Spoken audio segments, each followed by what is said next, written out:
My sister's a nobody. Vanessa sneered at Dad's birthday dinner. I'm running PR at Horizon. I smiled calmly. Congrats, Vanessa. I'm their new CEO. The room went dead silent as the explosion came without warning, a deafening roar that shattered the Seattle night and threw me to the pavement outside Horizon Innovations' sleek glass headquarters. My ears rang as I scrambled behind a concrete planter, heart pounding like a war drum, the acrid smell of burning metal searing my nostrils. My company-issued Tesla, parked just 20 feet away, was now a twisted skeleton of flames, its sleek silver frame reduced to a glowing inferno. I pressed my back against the cold stone, my breath coming in sharp gasps, as security guards sprinted past, shouting into radios. "Stay down, Miss Harper!" one yelled, his voice barely cutting through the chaos. I wasn't just Emily Harper, the 36-year-old nobody my family thought I was. I was the newly appointed CEO of Horizon Innovations, a tech empire worth $50 billion, 0 cents, and someone had just tried to kill me. I didn't know it then, but that car bomb was only the first spark in a firestorm that would unravel secrets I'd buried for years, expose betrayals I never saw coming, and force me to confront the sister who'd spent a lifetime dimming my light. As the flames crackled and sirens wailed in the distance, I clutched the burner phone in my pocket, the one I'd used to finalize my CEO contract just hours earlier under strict confidentiality. Whoever wanted me dead knew more than they should. And as I crouched there, the weight of my secret pressing against my chest, I couldn't shake the thought that this wasn't just about corporate power plays. This felt personal. Let me take you back to where it all began, to the rain-soaked suburbs of Seattle where I grew up as Emily Harper, the invisible sister to Vanessa, the golden child who could do no wrong. Our family home on Maplewood Lane was a modest split level, the kind with creaky floors and a perpetually leaking roof, but it was the stage for a drama that shaped me more than any boardroom ever could. My parents, Jack and Linda Harper, were good people. Hard-working, church-going folks who ran a small accounting firm and dreamed of giving their daughters the world. But the world they gave Vanessa was always a little brighter, a little bigger than the one they offered me. I was the quiet one, the kid who'd rather sketch circuit boards in my spiral notebook than join the cheer squad. At 10, I was dismantling old radios from thrift stores, piecing them back together to see how they ticked. By 15, I'd taught myself to code in BASIC on a clunky second-hand PC, building an app to resell vintage tech talk. Game Boys, Walkmans, anything I could flip for a profit. That little side hustle paid for my first laptop, but it also earned me my first taste of danger and night. A hacker, some faceless creep from the dark web, tracked me down after I refused to sell him my app's source code.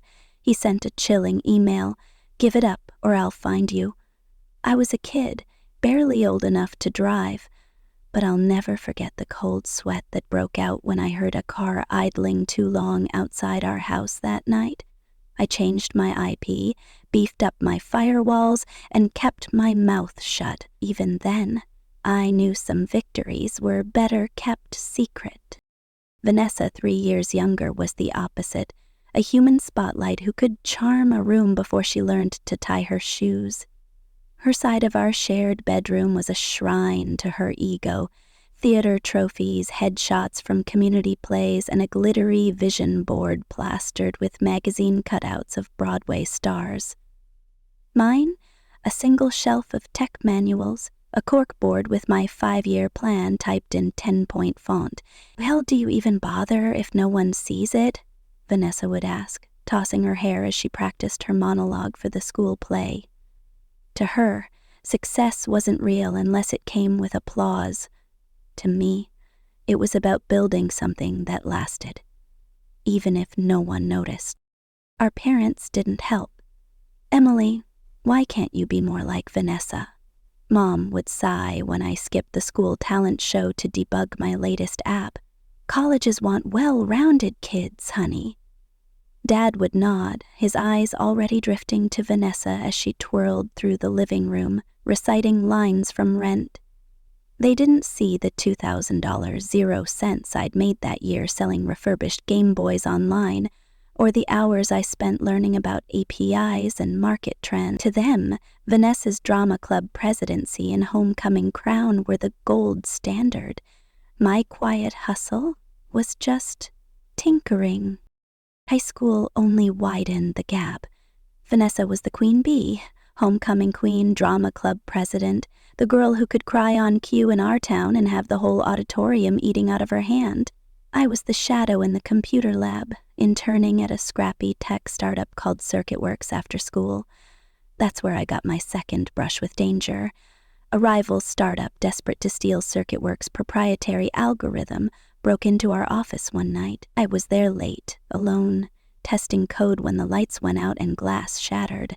They trashed the place, setting fire to the server room to cover their tracks. I barely made it out, coughing through smoke, my sneakers melting on the hot floor. The police called it vandalism, but I knew better. Someone wanted our tech, and they didn't care who got hurt.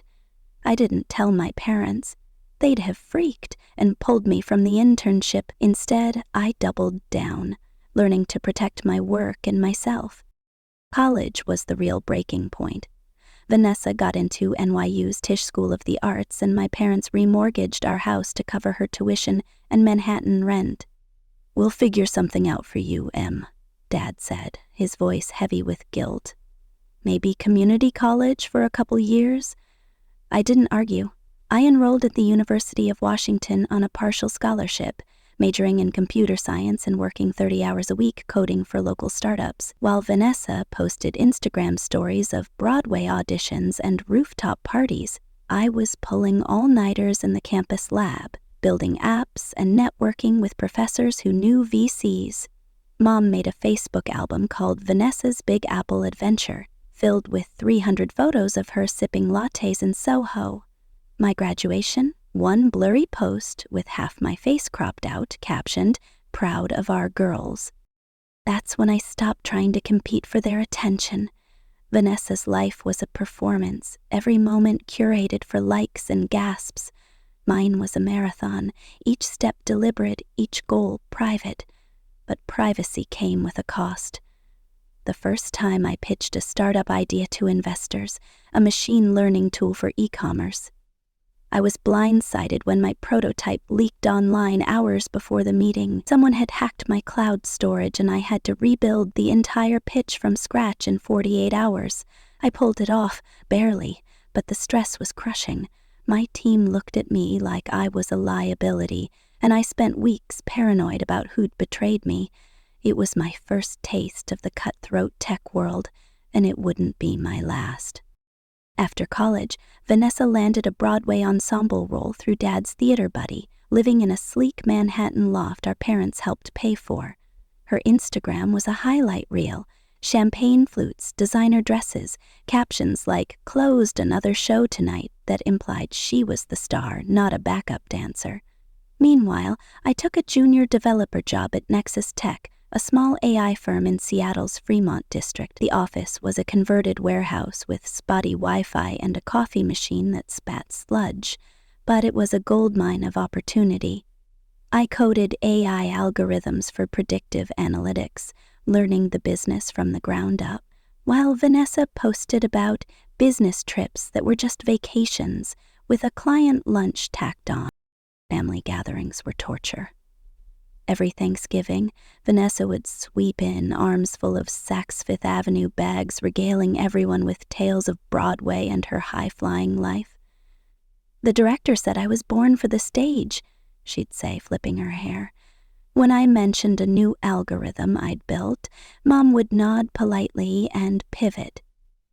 "Vanessa, tell us about that celebrity you met." I'd bite my tongue, knowing my work, quiet, technical, impactful, wouldn't dazzle them the way Vanessa's stories did. Then came the Christmas when Vanessa announced her engagement to Derek, a hedge fund bro with a Rolex and a penthouse. The family lost it, toasting her like she'd won an Oscar. "What about you, Em?" Aunt Karen asked, her pity barely veiled. Anyone special? Before I could mention my latest project, a neural network that saved Nexus $2 million, 0 cents, Vanessa cut in. M's married to her laptop, no room for romance when you're debugging code all day. The table laughed, and I forced a smile, my promotion to lead developer burning a hole in my pocket. I didn't share it. Why bother? That silence became my armor. I swore I'd build my career without their validation, relying on grit and results. But the tech world wasn't exactly forgiving. At Nexus, I poured my soul into an AI project that could revolutionize retail analytics. Then, a critical bug surfaced days before launch, threatening to tank the company. My team turned on me, whispering I'd overpromised. I fixed it in a 72-hour coding marathon, fueled by Red Bull and panic, but the pressure nearly broke me. If I failed, Nexus would fold and I'd be the scapegoat. I didn't fail, but the scars lingered. Nexus's success caught the eye of Quantum Systems, a national AI leader, which acquired us in a $500 million 0 cents deal. I was thrust into the big leagues, working under Dr. Clara Nguyen, Quantum's CTO and a legend in tech. Clara was a force, 50s, sharp-eyed, with a no-BS vibe that cut through corporate fluff. Talent gets you in the room, Emily, she told me over coffee in a San Francisco high-rise. Strategy keeps you there. And in this game, someone's always waiting to stab you in the back. Her words stuck with me, especially when I faced my third brush with danger. A corporate spy, posing as a consultant, kidnapped me from a Quantum parking garage, demanding I hand over my latest AI algorithm. I talked my way out, convincing him I didn't have the access he thought, but the gun pressed to my temple left me shaken for weeks. Quantum's acquisition by Horizon Innovations, a global tech titan, was my rocket ship. I climbed to VP of AI strategy, managing a $150 million 0 cents budget and 80 engineers across 5 countries, but the higher I rose, the more dangerous it got. At a tech conference in Vegas, a rival firm sent an assassin to my hotel room. I'd stepped out for a late-night coffee when he broke in, leaving a knife on my pillow as a warning. I doubled my security, but the message was clear. My work was a threat, and someone wanted me gone. By 36, I was on the short list for COO after Clara's retirement. The selection process was brutal. Endless interviews, psych evaluations, and a boardroom grilling that felt like a CIA interrogation. I won the role, but the real shock came when Horizon CEO Marcus Reed announced his exit. "You're our future, Emily," he said, offering me the CEO spot. At 36, I'd be the youngest CEO in Horizon's history, leading 15,000 employees and $20 billion, 0 cents in revenue. I signed the contract in a haze, the weight of it sinking in as I stood alone in my Lake Union condo, watching the Seattle skyline glitter. The board demanded secrecy until the public announcement in 4 weeks. I agreed, but the burner phone in my pocket buzzed with threats I couldn't ignore. Vanessa, meanwhile, had crashed hard. Her Broadway dreams fizzled after a string of failed auditions, and she pivoted to PR at Horizon's New York office, landing the gig through Derek's connections. She didn't know I worked there. Our paths never crossed, and I kept my profile low. Her Instagram painted a different story: photos at gala events, captions about leading global campaigns. When she was really a mid-level PR coordinator, she clawed her way to a manager role after organizing a flashy product launch. But her exaggerations were catching up. I got a report from HR. Vanessa had inflated her role in internal memos, risking discipline. I faced a choice: fire her and torch our family ties, or let it slide and risk my credibility as COO. I held off, but the tension gnawed at me. The final straw came at Dad's 60th birthday dinner in Seattle. Vanessa had planned her moment for weeks, buying a $5,000 0 cent Versace dress and a Rolex for Dad to set the stage. I arrived at our childhood home, rain dripping down my coat, and got the usual lukewarm greeting. "Still coding, Em?" Mom asked, already distracted by Vanessa's arrival. My sister swept in like a movie star, Derek trailing with gift bag. "Happy birthday, Daddy," she cooed, handing him the watch. The family fawned, and I faded into the background, my CEO contract burning a hole in my purse. Over roast lamb, Vanessa dropped her bomb. "I'm now PR manager for Horizon's Northeast region, leading campaigns from Boston to D.C., she exaggerated wildly, claiming she reported to the C-suite. The table erupted in cheers, but I stayed quiet, sipping my Pinot. Then she turned to me, her smile sharp. "What about you, Em? Still debugging code in some basement? Not everyone's cut for the big leagues." The room went silent, forks pausing mid-air. Mom tried to pivot. "The lamb's great, isn't it?" But Vanessa doubled down. "I could get you a PR gig, Em. Something entry-level. You've been stuck forever." I'd had enough. The car bomb, the hacker, the fire, the kidnapping, the assassin. They'd all tried to break me, but Vanessa's smug nobody jab was the final spark. I slid my new business card across the table. "Actually, Vanessa, I'm Horizon's new CEO." Her face froze, then twisted in disbelief as she read, "Emily Harper, Chief Executive Officer, Horizon Innovations." "You're lying," she spat, but I handed Dad my phone, opened to the board's offer. He read it, his eyes widening. "CEO?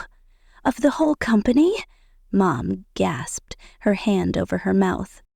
Vanessa bolted to the backyard, sobbing as Derek scrambled after her.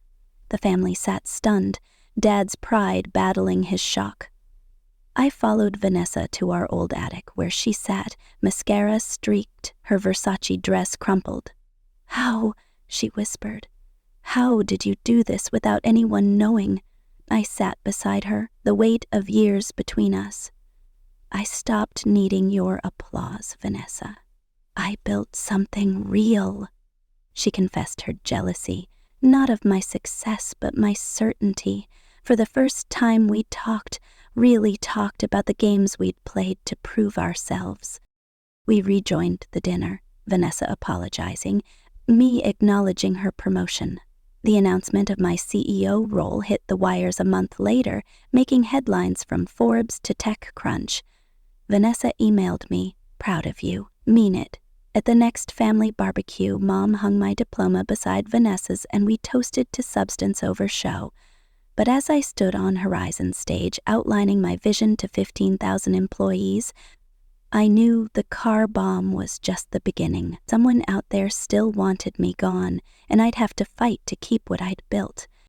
The Seattle skyline glittered through the floor-to-ceiling windows of Horizon Innovations' 42nd floor boardroom, but I couldn't shake the chill that had settled in my bones since the car bomb 2 weeks ago. My hands trembled slightly as I adjusted the lapel of my tailored blazer, preparing to brief the board on the quantum systems integration. A $10 billion zero-sense merger that could redefine AI globally. I was Emily Harper, 36, the newly minted CEO of a tech empire, but the weight of that title felt like a target painted on my back. Someone had tried to kill me, and as I scanned the room, 12 board members, their faces a mix of skepticism and expectation, I wondered which one of them might be next to pull the trigger. The bomb wasn't just a warning, it was a declaration of war. Security had swept my condo, my office, even my gym, finding nothing but a single encrypted message on my burner phone: "Step down, or the next one won't miss." I hadn't told anyone, not even Dr. Clara Nguyen, my mentor, who'd retired as CTO but still checked in with cryptic texts like, "Watch the shadows, Emily." I pushed the fear down, focusing on the PowerPoint slide projected behind me. Quantum Systems Integration Plan, Phase 1. This was my moment to prove I wasn't just a fluke, the youngest CEO in Horizon's history. But as I clicked to the next slide, my tablet froze, then flashed a red error message. Data breach detected, files compromised. My stomach dropped.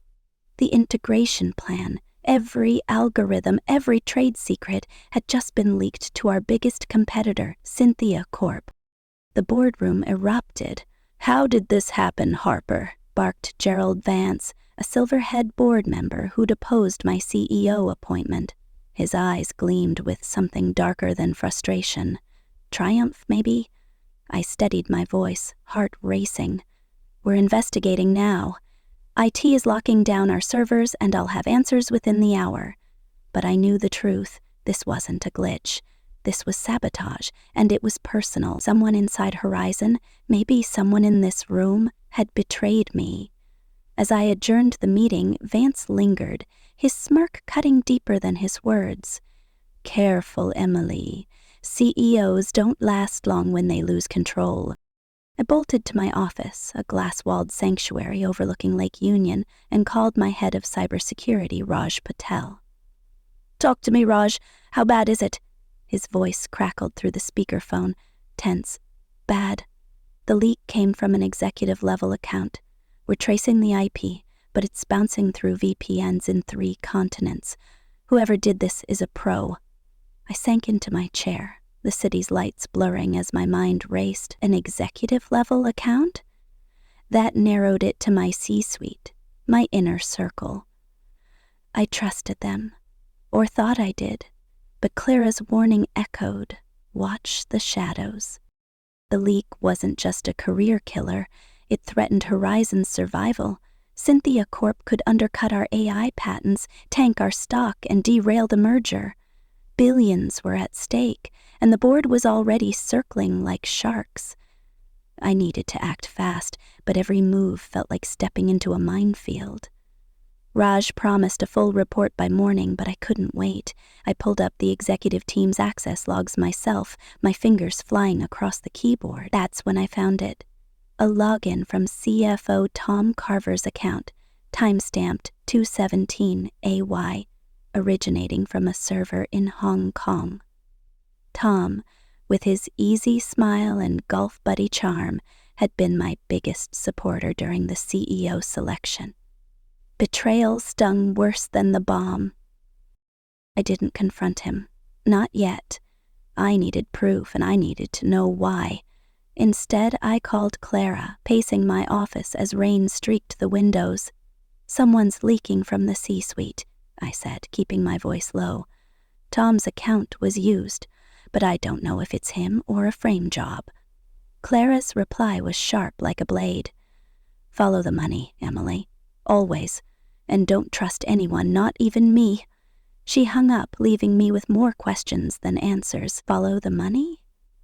Tom had pushed hard for the quantum merger, citing unprecedented synergies.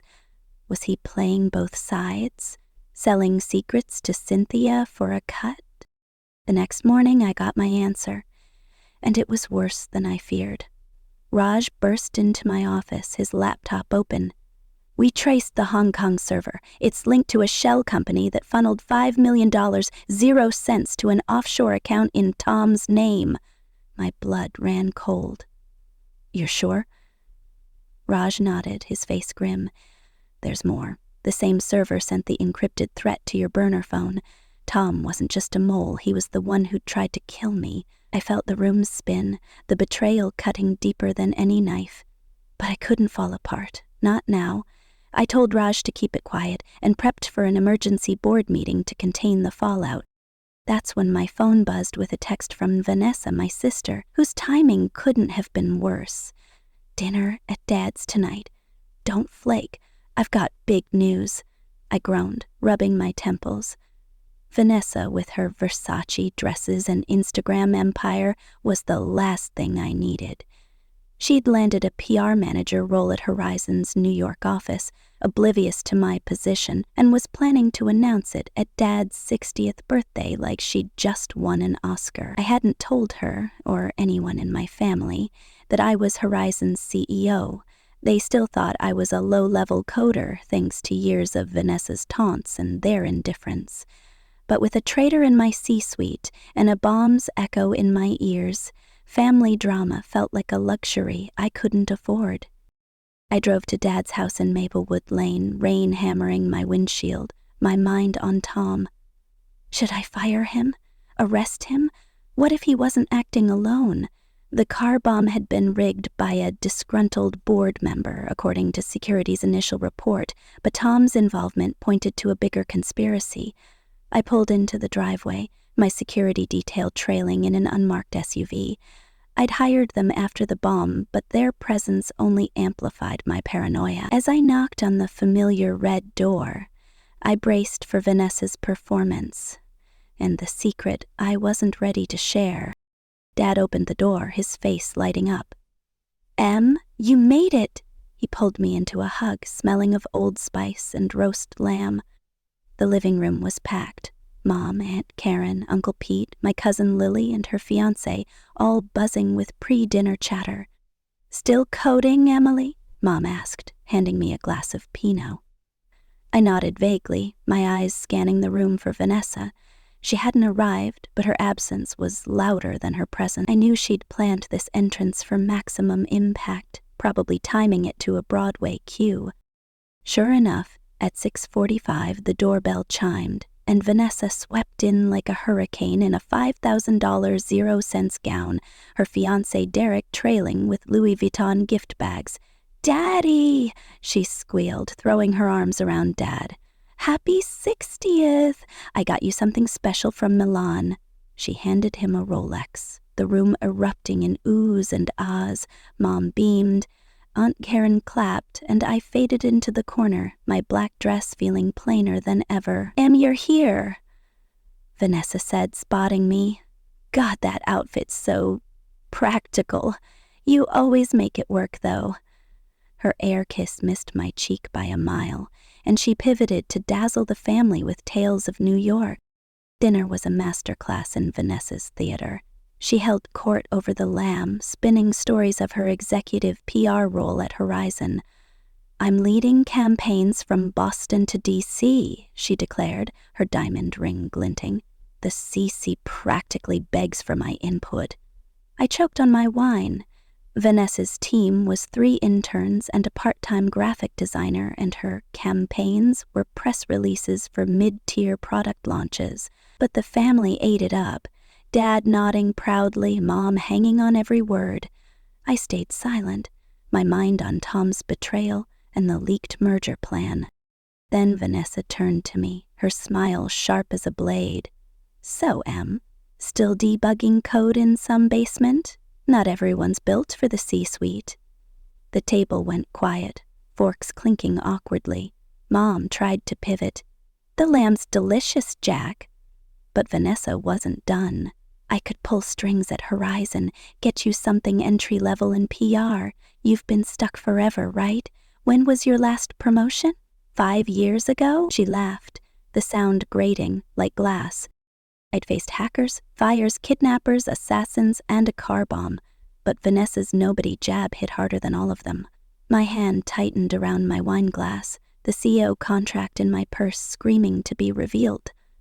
I didn't plan to do it. Not here, not now, with the board's confidentiality agreement hanging over me. But the years of her taunts, the family's blindness, and Tom's betrayal pushed me over the edge. I reached into my purse and slid my new business card across the table. "Actually, Vanessa, I'm Horizon's CEO." The room froze. Vanessa's face went slack, her eyes locked on the card. "Emily Harper, Chief Executive Officer, Horizon Innovations." "You're lying," she hissed, snatching it up. "This is fake.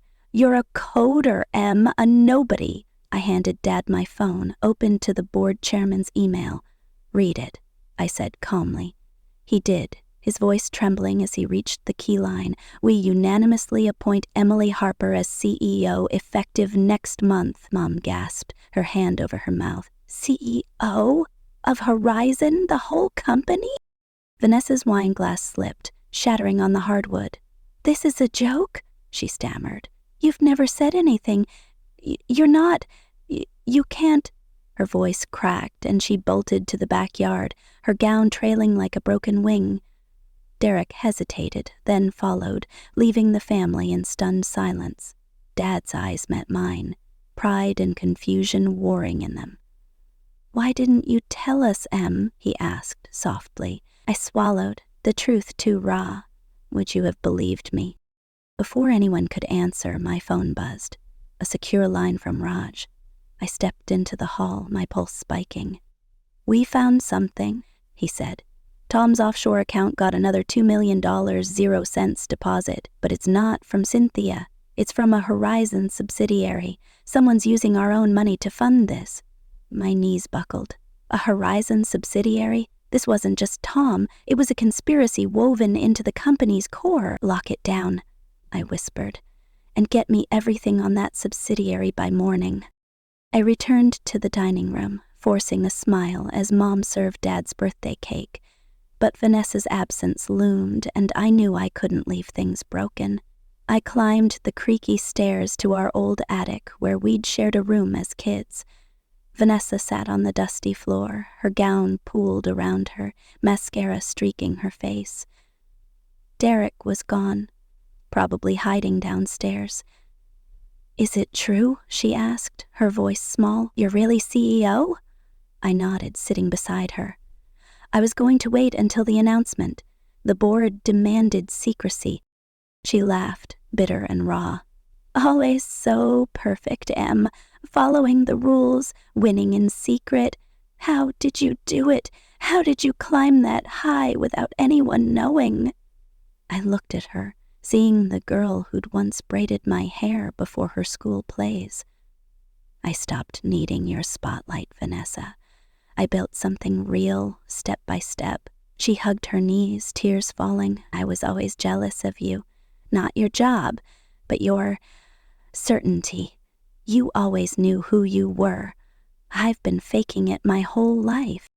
Her confession hit like a punch. Vanessa, the golden child, jealous of me? I saw her then, not as the rival who dimmed my light, but as a sister trapped in her own performance. "You're not faking it now," I said.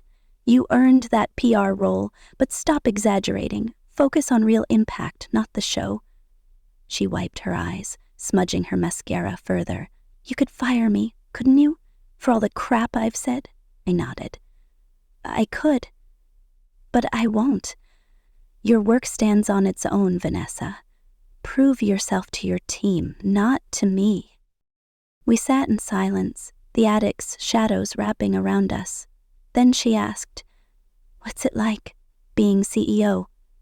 I thought of the bomb, the leak, Tom's betrayal.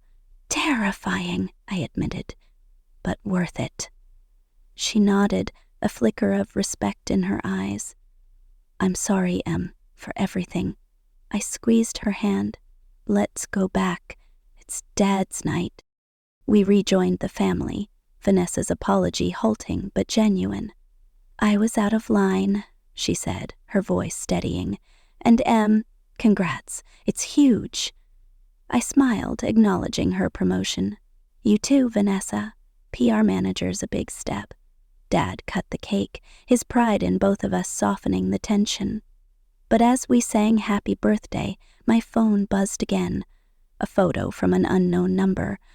It was me, stepping out of my car minutes before the bomb. The message read, "Next time, you won't walk away." The next weeks were a whirlwind. I confronted Tom in a private meeting, his face paling as I laid out the evidence. "It wasn't me," he pleaded. "I was framed." But the money trail was ironclad, and I fired him, alerting the FBI. The board meeting to address the leak was a bloodbath. Vance pushed for my resignation, but I presented Raj's findings, exposing the subsidiary's role. The board backed me, but the vote was close. I launched an internal audit to root out the conspiracy, knowing every step risked another attack. The public announcement of my CEO role hit like a tidal wave. Forbes ran a cover story, Emily Harper's stealth rise to tech's throne. The stock climbed 5%, but the threats didn't stop. Security found a second device, a pressure bomb under my office desk, disarmed just in time. I doubled my detail, living in a state of constant vigilance. Vanessa, meanwhile, transformed. She scaled back her Instagram bravado, focusing on real PR wins. Her team's next campaign, a launch for Horizon's AI assistant, earned genuine praise, and she emailed me, "Trying your way. Feels good." At a summer barbecue in Aunt Karen's backyard, the family finally saw me. Dad asked about AI regulations, listening intently. Mom hung my UW diploma beside Vanessa's NYU degree, her voice thick with regret. "We should have seen you sooner, Em." I hugged her. "It's never too late." Vanessa joined me on the porch later, 2 glasses of rosé in hand. "Were you ever jealous of me?" she asked, staring at the fireflies. I nodded. "When we were kids, yeah. Not your fame, but how easy it was for you to shine." She laughed softly. "I was jealous of your focus. You never needed anyone's applause." We clinked glasses, toasting to impact over image.